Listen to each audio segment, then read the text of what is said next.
Hello and welcome to another episode of How Are You Holding Up? A mental health podcast by the depressed for the depressed. I'm Lindsay. And I'm Chris. And Chris, how are you holding up? I am very tired.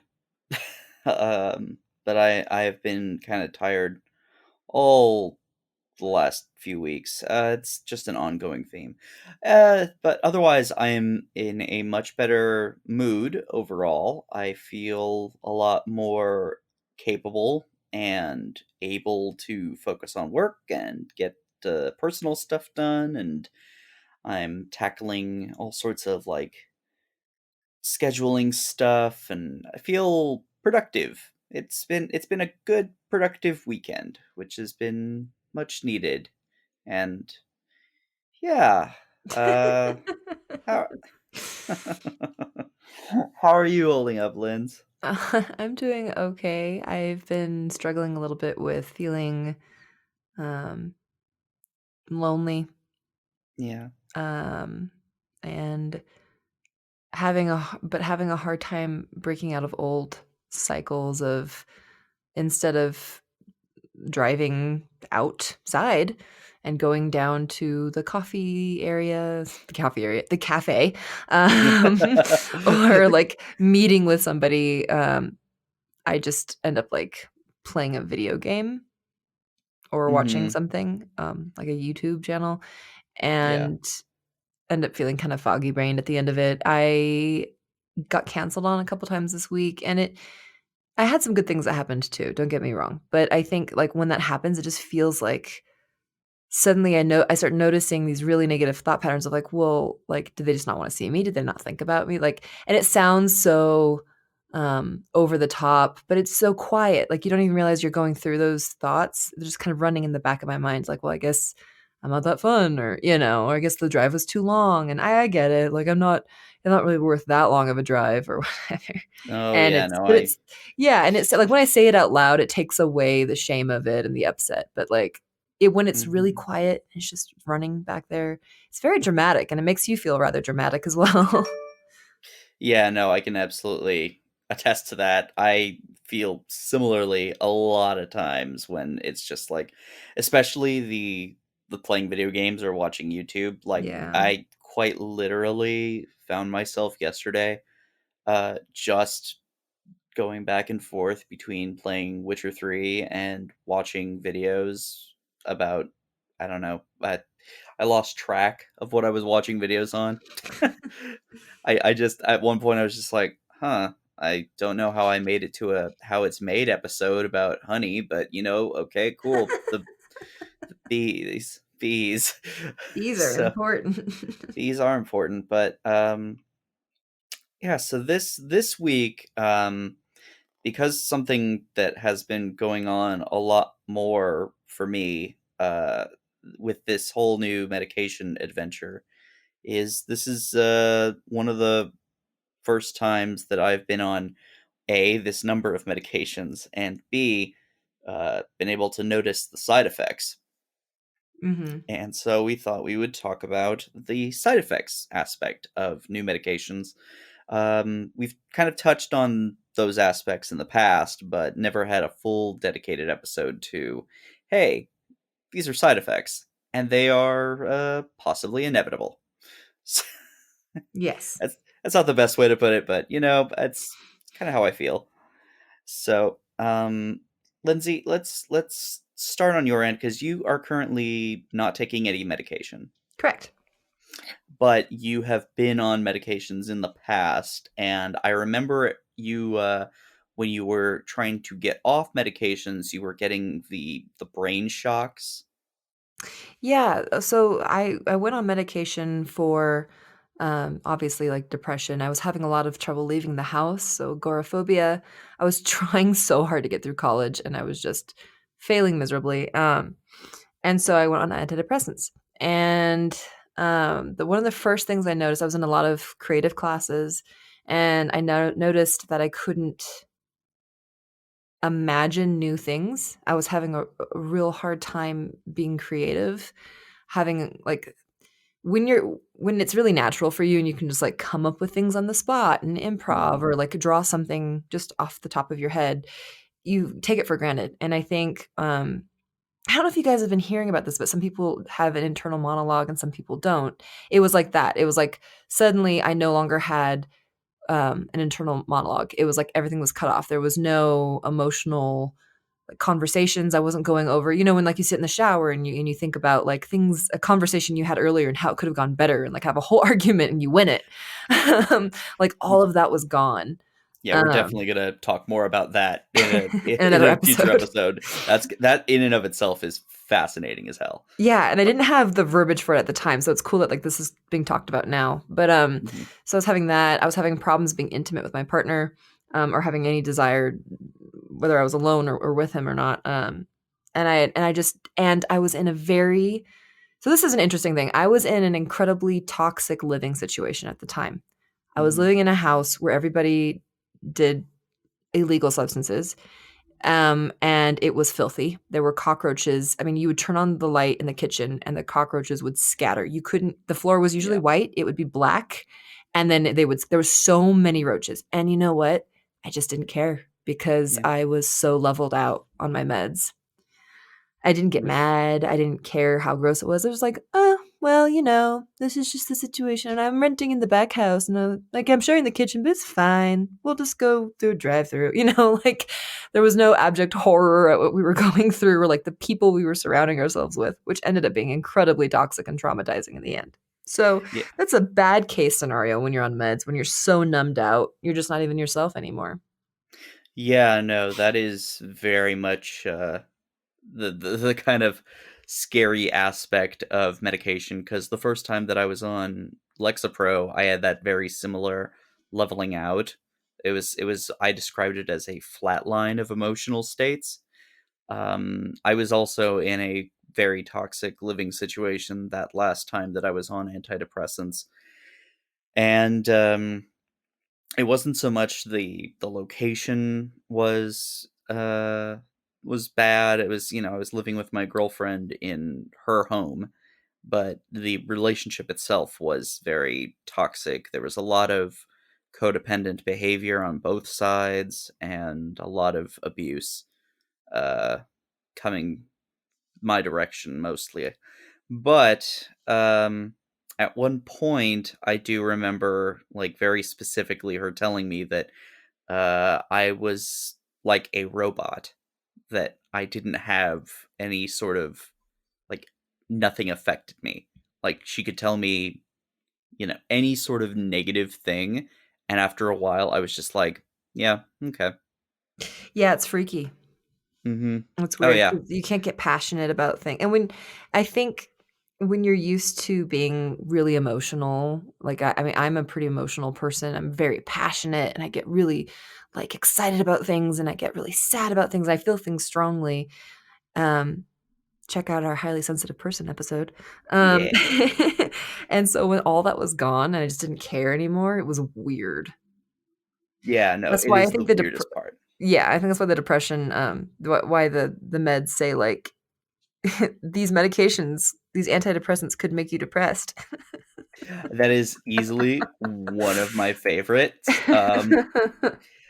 So I currently am on a cocktail of medications, which are interesting. I believe I've mentioned in the past that I am currently on. I'm on Wellbutrin, which I've been on for about a few months now. That was the first attempt, the first medication that I was put on by my current psychiatrist. Then we are trying uh, Adderall, which I am taking as I need it. Uh, but I usually am starting the days with at least 10 milligrams. Then the most recent addition is Effexor, which is a straight up SNRI. Um, each one of these medications have their side effects. They have their various dosages, and all of them I am on roughly, I believe, the minimum dosage for currently. Mm. I'm on 150 for Wellbutrin. I'm on a maximum of 20 a day for Adderall, and I am on 75 for Effexor. Now, I have noticed at least a few of these side effects, and with their powers combined, some of those side effects have become more uh, pronounced. So, starting off, the first thing that I was noticing was loss of appetite. This is kind of a good thing for me, frankly. This is this is one that I'm kind of okay with. I find myself doing an unintentional intermittent fast, basically, in that I have my 4 to 6 hour window where I'm eating food, usually around 2 o'clock in the afternoon or so. But the rest of the day, I'm just not hungry. Uh, I don't snack anymore. I drink plenty of water, or I'll have juice or tea or something. But I'm not craving like I used to, and I'm not eating for boredom, which is a really big deal for me because that's something I do a lot. Did you feel Uh, like you ate, like, emotionally too? Like, if you were just, like, kinda feeling down, you're like, "I'm gonna treat myself." yes, absolutely. No, that's guaranteed. And is that gone now, kinda? With the lack of heightened emotions, or at least the lack of heightened negative emotions, I would say, yeah, it has gone away a bit. I am I am, however, more likely that when I do have my one meal of the day, I have not been prepping or doing anything like particularly healthy or going out of my way to get Mhm. something healthy. I've been noticing because if I'm going to only eat once a day, I kind of get, you know, hyper selective about what I'd like. And if I have a specific craving, I'm going to take it. Yeah. So that's kind of poopy. Um, the other side effects of Wellbutrin, there if you ever like go on a medication and you actually spend the time and you read the side effects, the list is usually pretty long, like of the potential side effects. Like Wellbutrin alone, just I'm gonna go full commercial mode here. Oh, You may yes. experience agitation, dry mouth, insomnia, headache, nausea, vomiting, constipation, stomach pain, dizziness, ringing in the ears, vision problems or blurred vision, loss of interest in sex, sore throat, muscle pain, itching or skin rash, increased sweating, increased urination, tremor, changes in appetite, weight loss or gain, joint aches, strange taste in the mouth, diarrhea, and seizures, especially at higher dosages. Strange taste in the mouth. Strange taste in the mouth. Is that happiness I'm tasting? that that definitely tastes like joy. Ugh. Um, Oh, man. with Effexor, on the other hand, things like nausea, constipation, insomnia, dizziness, asthenia, which I'm not sure what that is actually. Hang on, that one's a new one. Weakness, lack of energy and strength, loss of strength. Neat, cool. Hey guys, learned a new thing today. Drowsiness, dry mouth, nervousness, strange dreams, blurred vision, changes in appetite or weight, decreased sex drive, impotence, difficulty in having an orgasm, and increased sweating. Strange dreams. Like, Strange dreams. can you imagine? Nah, I don't wanna get into that. That's I just mean, weird. I mean, Um, I kind of want to get into that because Strange Dreams is hilarious. like, like, how did they find like, I've been dreaming so much more vividly lately." I don't know, I'm wondering what like, how do you test that? And How do you strange taste in the classify it? mouth, you know? Yeah, how Yeah, do you how do you? quantify that? They're That is dreams. that is a really good point. I didn't even think about that one. Um, and Adderall is fun because not only does it kind of compound all of the previous side effects that I have mentioned, it it can also be abused. It may rise blood pressure. It also Tell your doctor right away if you have any serious side effects, including, I love this, signs of blood flow problems in the fingers or toes, unusual wounds on the fingers and toes, mental/mood/behavior changes such as agitation, aggression, mood swings, depression, abnormal thoughts, thoughts of suicide, uncontrolled movements, continuous chewing movements or teeth grinding, outbursts of words or sounds, change in sexual ability or desire, frequent prolonged erections, parentheses, in males. This is wild, man. You know what? Listening to these lists, it makes me think of like a mutant movie where you're Mm-hmm. changing, like, and you're listing off the things that are happening. You're like, I don't know, I was normal. And then I breathed in the toxins and now I have strange dreams and wounds on my fingers and strange tastes and seizures. It Great. is it is absolutely fascinating, and that's not even like the half of it sometimes. There is also something that is warned against a lot, especially when you start taking multiple medications for depression. Um, there is a condition called serotonin syndrome or serotonin toxicity. This is the risk increases if you are also taking other drugs that increase serotonin. So tell your doctor or pharmacist of all the drugs you take. And if you develop some of the following symptoms: fast heartbeat, hallucinations, loss of coordination, severe dizziness, severe nausea, vomiting, diarrhea, twitching muscles, unexplained fever, unusual agitation, or restlessness. Wild. Serotonin syndrome, in and of itself, is one of the craziest things that I've ever read up on because it is such a it is the most amazing reaction to your brain, just like going crazy with the amount of serotonin that you've got. Like, there's too much happiness, so your brain reacts to it with like your entire body freaking out. Yeah. And this is why it's so difficult for me to want to get back on medication, is because it's scary, man. Like, and it's daunting. The task of finding the right doctor to do this Hmm. with, because you really need a good partner while you explore your brain. Yes. And getting off of a medication that doesn't work for you can be extremely uncomfortable, which is something that I experienced. So, yeah, it's difficult, but it's good, Chris, to hear you feel talking the way you are and having the energy that you do. Because if some of you guys have been listening for a while, Chris was going through a really, really, really bad depression, and Hmm. it's hard to be able to like know how to support someone through that appropriately and not get too Yeah. codependent. Yeah, no, it's incredibly difficult because, yeah, you and I have both been through those kind of darker depressions, and we both Yeah. just sit on the sidelines of kind of each other's lives going, I want to do something, but I don't know what to do. Yeah, yeah, Even and though, even though we run the podcast on yeah, mental health. it's still, when it's that close to you, you don't necessarily, you don't know, Yeah, even, or you do know, but the fear of messing up because you're in your own head, that also takes hold really quickly.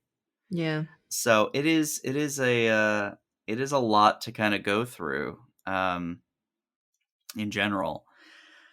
Uh, I It's been funny because my brain is so trained by itself, um, to dwell on negative thoughts and to kind of conjure them almost. Like, yeah, like you find yourself uh, with, nothing to do, and your first kind of response is to go, "Oh, it's time to think about something horrible that happened in the past," or it's time to dwell on that thing that happened earlier today, or oh, it's time to dwell on something that hasn't happened yet, but oh, when it does, it's going to be terrible.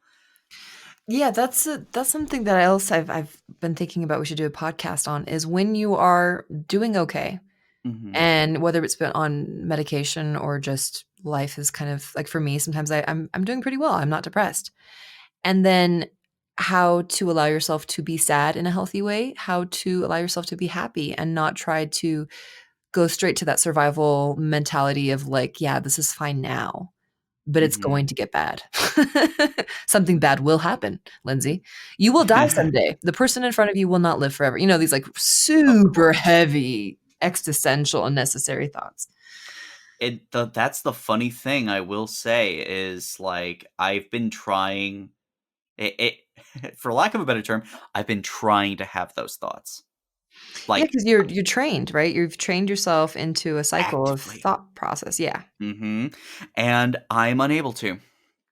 Like, Wow. I'll start along the train of thought, and my brain immediately, like, shuts it down.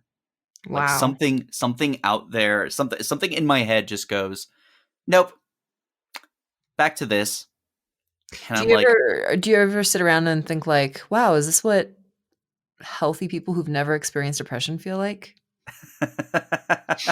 I don't know, because I mean, I ultimately I only have myself to compare to, right? So, Mm, I've been mostly trying to really, for lack of a better term, rewind my brain to when I was doing good. Like, there was a time when I remember not experiencing this level of self-destructive tendencies, or my self-destructive tendencies were not nearly as severe, and I was able to cope, and I was able to either logic or some methodology of convincing myself that, hey, it's okay, we're going to get through this. yeah.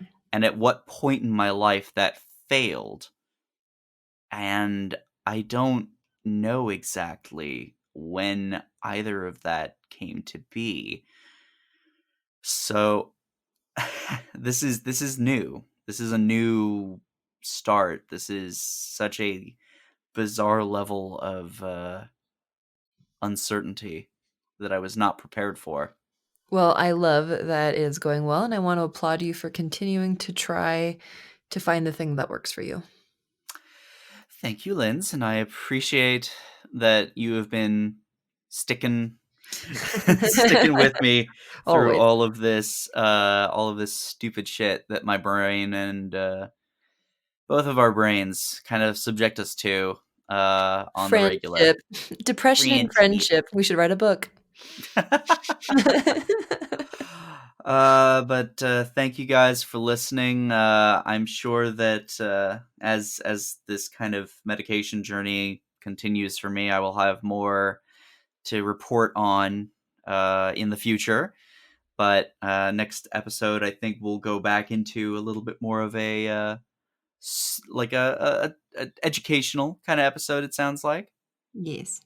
So that'll be fun. As for us, follow us on Instagram at HAYHU Podcast, like our Facebook page, subscribe to the subreddit. If you want to support us directly, visit our Patreon, or if you want to send us something directly, go ahead and email mailbag@howareyouholdingup.com.